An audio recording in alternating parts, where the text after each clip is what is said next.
you know we are getting the energy for the road. This is Kofi Kakari bringing you stamina. If you haven't listened to it yet, this is yet another reminder that you have to. And happy Valentine's Day and happy Chocolate Day to everybody in Ghana and all those that are listening in from everywhere else. It is so amazing to have you in the studio. And today, we are continuing with our entrepreneurial journey. But because it's Val's Day, I have brought my very own Valentine, my very own chocolate man to celebrate Chocolate Day into the studio with me. And I want us to delve a little bit into his entrepreneurial journey because I think he is, first of all, he inspires me. And I think that he will be a person to inspire you, Money Hubbers. You know, right here on Money Hub, this is Zipporah Dankwa, and we are here to inspire, empower, and to connect Africa's next millionaires. So I would love you to help me welcome none other than AMMISHADDAI Ofori, the co-founder of The Innovation Spark, into the studio. Thank you so much for joining me in the studio.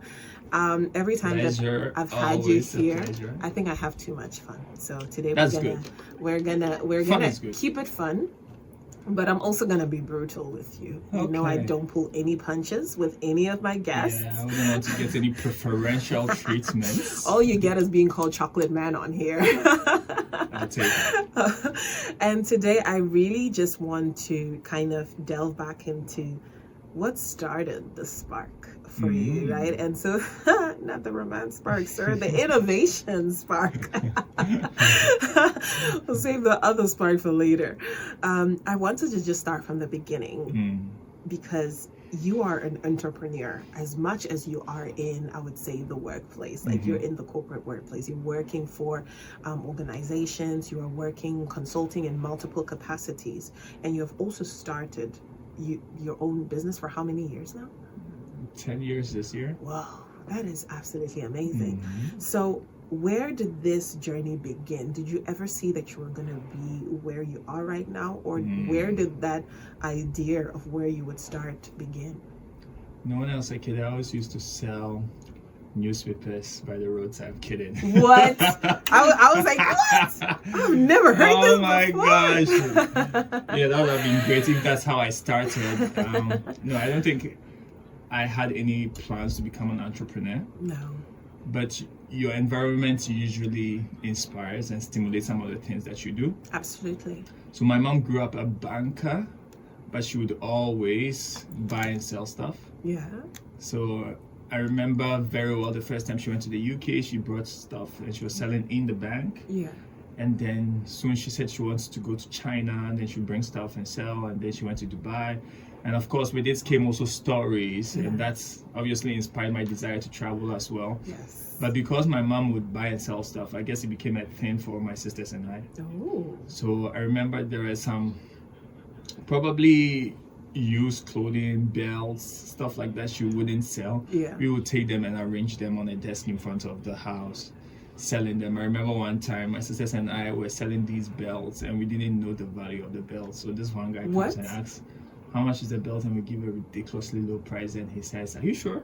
Like, yeah. So he took like multiple and bought them for dirt cheap. And later my mom comes and we say, we sold belts. Oh my goodness. So how much did you sell them for? We sold them for this much. And it's like, what? Oh my goodness. But those belts were not, part of the stock, right? So we did sell them for a loss, but that's one of the first experiences I remember. And this was in primary school. And then fast forward all the way to university. Even before university, our house help was very entrepreneurial herself. Okay. So that's when I learned to do kube toffee for the first time. Really? Yeah, that's I love it. Candy from on MoneyHub, I can learn so much about my husband. I wouldn't want you to be the only one knowing everything. You know, like 90%. That's so true. I hope that 10% inspires you as well as the audience. Absolutely. Yeah, so anyways, she would sell kube toffee and sometimes we would help her sell the candy. And then fast forward to university, that's where I came up with my favorite Sobolo song, It's Val's Day, so here we go. Sobo, sobo, sobo, lo sobo, sobo, sobo, lo sobo, lo ajay.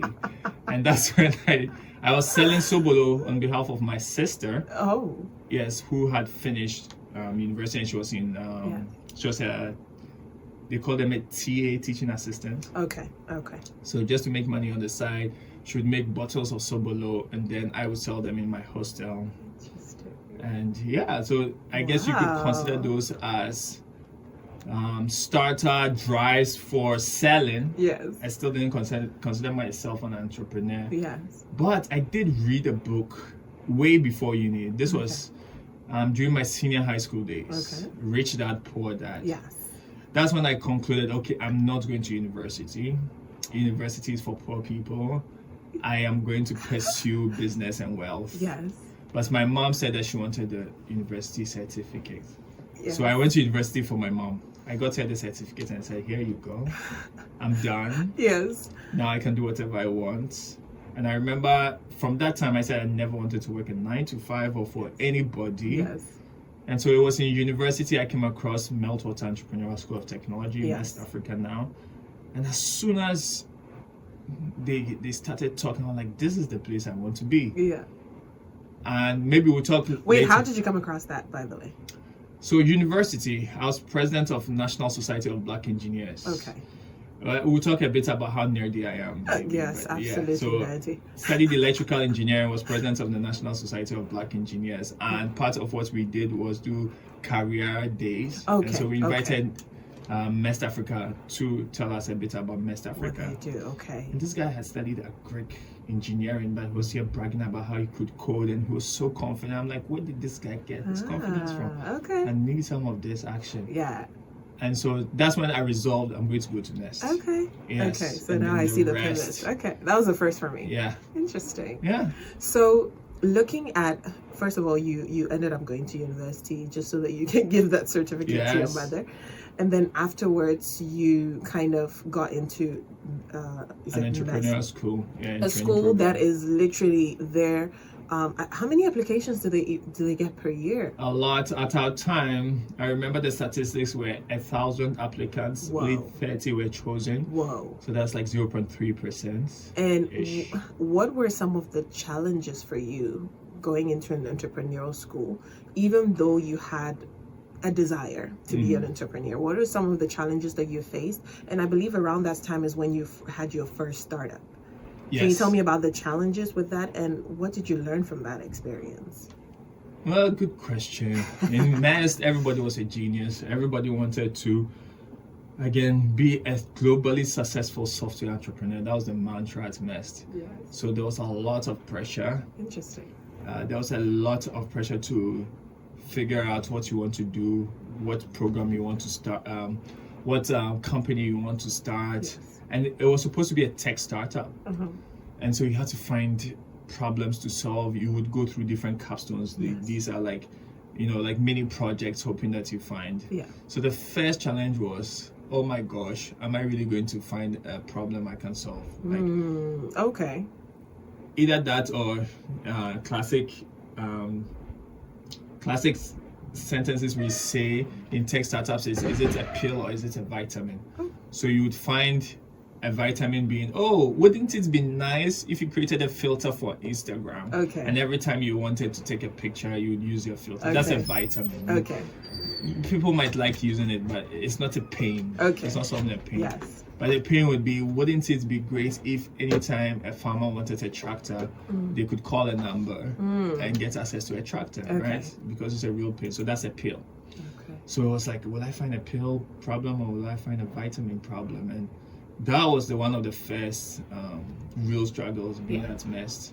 And I remember at the end, I ended up getting an idea, joining a group, and we were funded because that was the ultimate goal, at least in the training program, to get funded and go into the incubator. Okay. But what people don't know is that wasn't originally my idea to go into the incubator, right? What do you mean? Originally, I had a different team. Oh.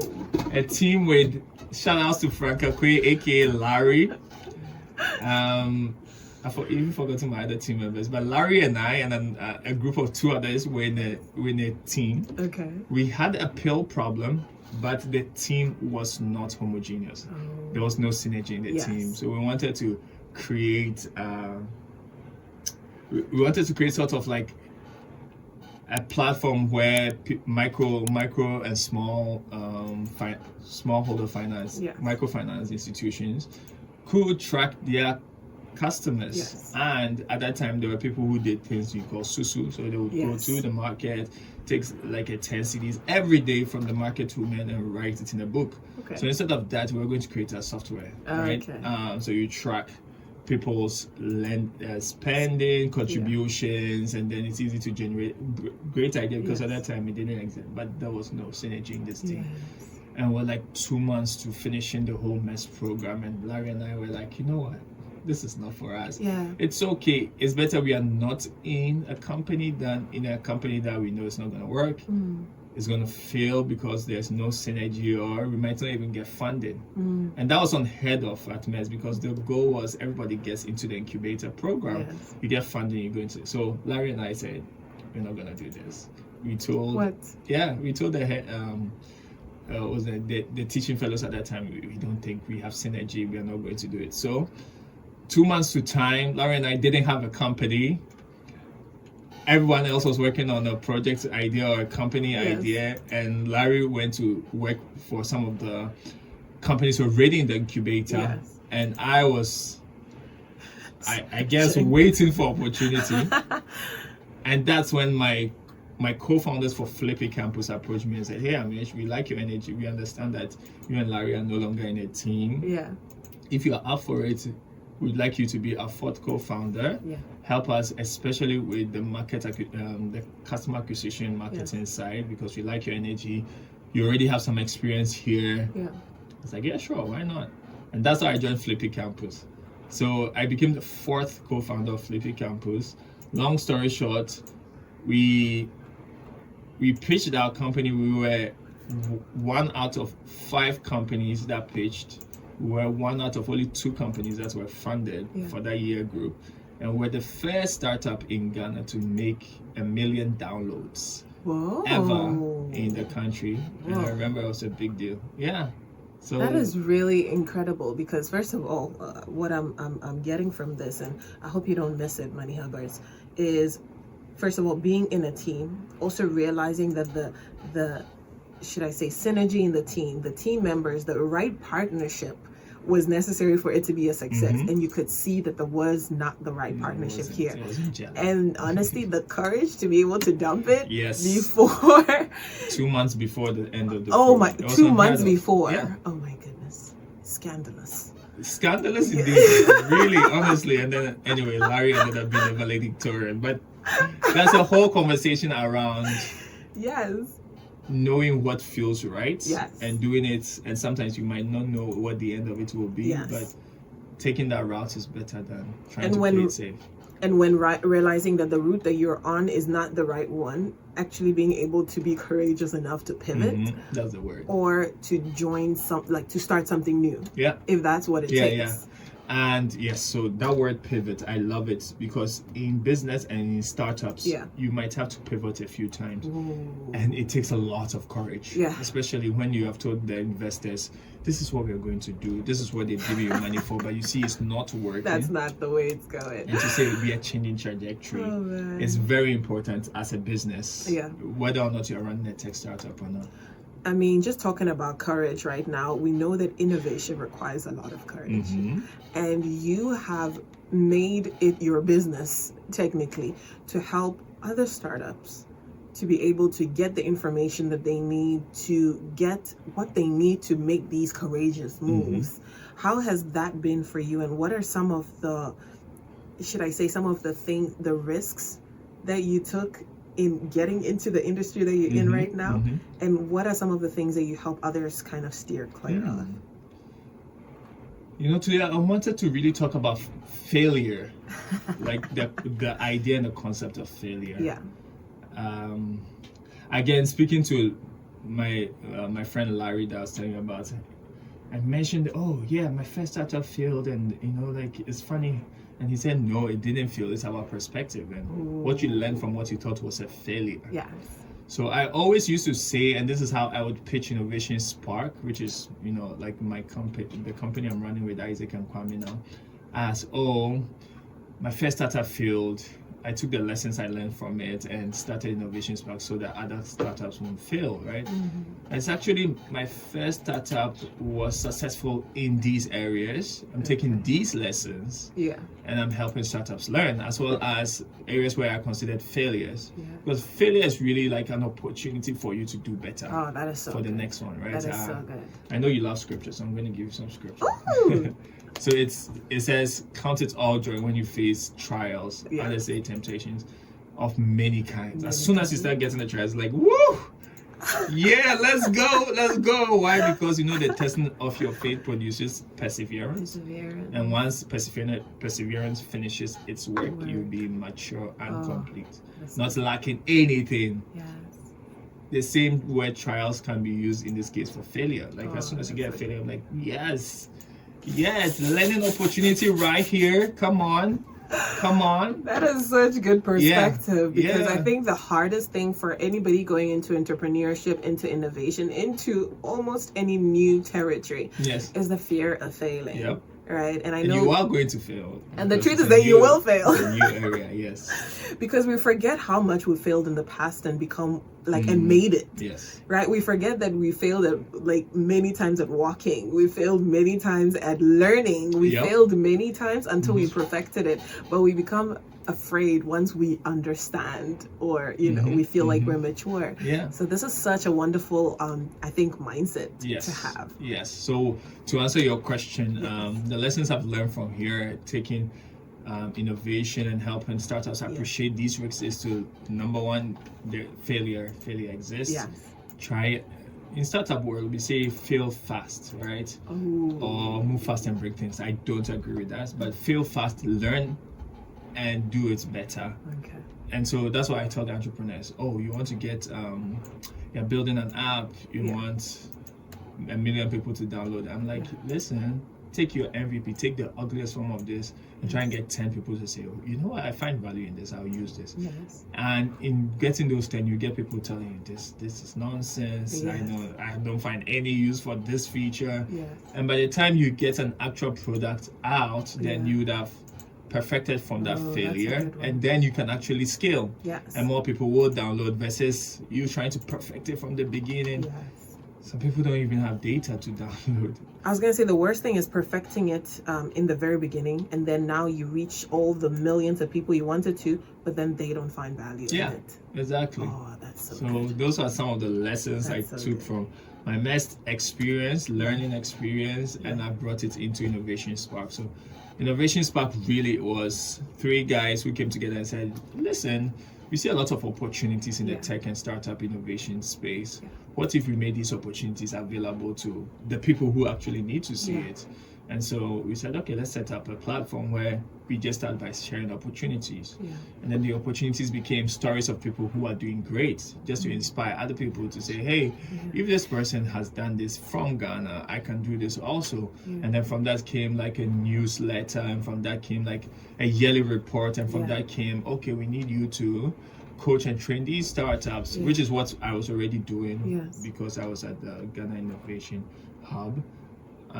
So we started training startups, and then our first accelerator program, one of our startups actually got acquired by a bigger Nigerian company. So we had, like a track record of success. Yes. And then we train startups in different things, everything from setting up e-commerce shops to go-to-market strategies. One of Isaac, my co-founder's favorite tools is the business model canvas. He's like a BMC pro. So we'll teach that as well. And then Kwame, with his research background, will do like heavy research and say, okay, this is what is needed. And that's where we have grown to. So now we're a media's platform that highlights and celebrates tech and startup innovations in Ghana. Yeah. We're also a training platform that trains everything from beginning to end. So we design curricula for innovation and accelerator programs, and we are also an executing consulting arm where we help international development and embassies who want to do similar tech startup or entrepreneurship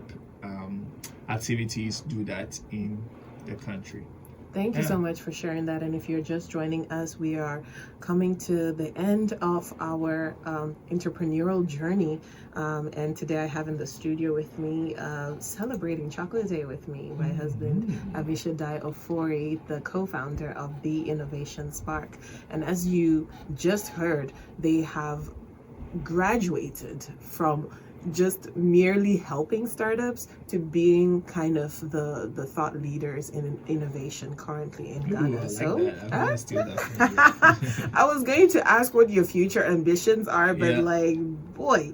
So in 1 minute, what is your bigger ambition at this point, and ultimately how will that impact the youth? I watched an interview on Afropolitan. It's a podcast series celebrating people really doing things on the continent. So this one guy who has invested in Move, has invested in like unicorns on the continent, getting like 29 times the profit, 10 times the profit. And one of the things he said that I guess really like inspired me was, listen, the continent is really rich. The continent is already wealthy. That's why the global west, that's why everyone else is trying to exploit it. What if we ourselves made it work for us? And we can, because he has a track record. So to answer your question, my ambition, my global aim is make the continent so full of such rich talent and entrepreneurs that we don't need to go anywhere to validate ourselves, right? And as ecosystem enablers and thought leaders in that field, we can do that in multiple ways. So our ambition is to partner with anyone looking to scale across the continent, and we do this either through consulting, either through highlighting your wins, or either through partnering with organizations that want to do this more. That is really amazing work. And here on MoneyHub, we continue to inspire. We really want to empower our upcoming millionaires with resources like this, with information. So if you have not had the chance to, please join our community. You can follow me at I am Zipporah Dankwa on Instagram. You'll also find me on YouTube and on TikTok. You also follow us at MoneyHub_official on Instagram, and you'll be able to find a lot of these opportunities coming up. Don't miss out on all this opportunity. And the only thing about opportunity is if you're not able to apply yourself to use up that opportunity, then it becomes a waste. And if you can, join the Innovation Spark as well and read the reports, see what's upcoming. It's for free. It is for free. So what is the name of the site, and how can they get through to you? So our website is theinnovationspark.com, THE Innovation Spark. But our LinkedIn is thriving. So if you follow us on LinkedIn, The Innovation Spark, or our Ghana Innovation Journal. That's where we share weekly what startups and entrepreneurs are doing in Ghana on a weekly. So these two should cover, and you can download our reports on our website, The Innovation Spark. That is wonderful. And before I let you go, just because I know, because it's Valentine's Day, I just wanted to ask, how have you been able to balance all of the things that you're doing currently with family and your new dad? Your little one is like, our little one is a year and some few months. He was like, don't go. How have you been able to balance that? And what is something that helps you to be able to keep both going? We have a couple friends that got us 2 books, The Power of a Praying Man and The Power of a Praying Wife by, what's her name? Stormy. Stormy, yes. By Stormy Batterson, I think. Anyway, Stormy Omartian, because I always have to drop a book. I always have to drop a book. And I bring it up because I realize, honestly, like, I heard on your show one time, there's no balance. The idea about balance is that there's no balance at all. what I realize is the balance you can receive is if you are connected to something larger than yourselves. And in this case, it's God for me, right? Jesus Christ, God. And so the only way I think I've been able to balance is centeredness in my faith and knowing that, okay, this is the reason why I'm doing all of this. Yeah.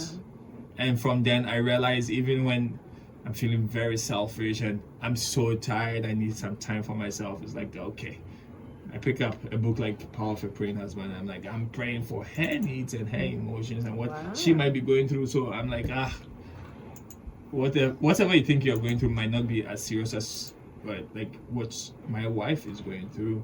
And so number one has been my faith. Number two has been having an amazing wife. Oh my god. Oh my god, I'm being toasted live on air. I have the best wife ever. Oh my gosh. Woo. Honestly, I think after Jesus Christ, I'm the luckiest man on earth. Yeah. Anyway, I have an amazing wife. So that's your whole answer. Wife, I'm able to do everything. That's a period. My faith in my amazing wife. Oh man, thank you so much for joining me on the show today. And if you have any questions, please leave it up on our Instagram at I am Zipporah Dankwa or at MoneyHub_official. You can also follow AMMISHADDAI on Instagram and follow The Innovation Spark on Instagram, on LinkedIn, and read up on their journal. And yet again, MoneyHub is the place to be empowered, to be inspired, and to be connected as Africa's up and coming millionaires. Until next time, God is your stamina. Oh yeah. Oh yeah. Go and have some chocolate, okay? Bye-bye, everyone.